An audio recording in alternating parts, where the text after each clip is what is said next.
Cinema రిలీజై 3 వారాల దగ్గరకొచ్చినా ఇంకా కల్కి హవా ఎక్కడ కూడా తగ్గడం లేదు. ఒక్క టాలీవుడ్లోనే కాదు, యావత్ ఇండియాలో ఈ సినిమా సరికొత్త రికార్డులు నెలకొల్పుతుంది.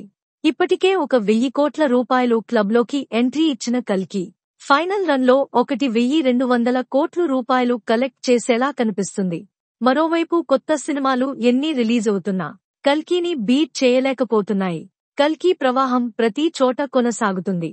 అసలు నాగ్ అశ్విన్ కల్కిని ఏ రేంజ్లో రూపొందించాడంటే, తెలుగు సినిమా చూస్తున్నామా, హాలీవుడ్ సినిమా చూస్తున్నామా అనే ఫీలింగ్ క్రియేట్ చేశాడు.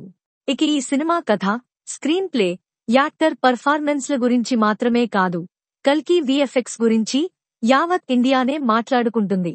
అసలు ఆ రేంజ్ అవుట్పుట్ చూసి నాట్లో చాలా మంది మేకర్స్ షాక్ అయ్యారట. ఇక ఇదిలా ఉంటే కల్కి మేకర్స్ ప్రభాస్ ఫ్యాన్స్ కు బిగ్ షాక్ ఇచ్చారు.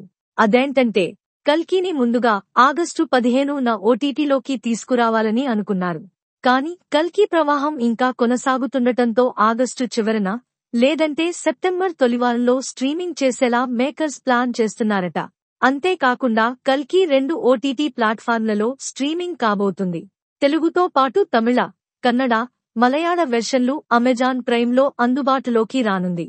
ఇక హిందీ లాంగ్వేజ్ మాత్రం నెట్ఫ్లిక్స్లో స్ట్రీమింగ్ కానుంది. ఇక టాలీవుడ్లోనూ ఈ సినిమా సరికొత్త రికార్డులు సృష్టిస్తుంది.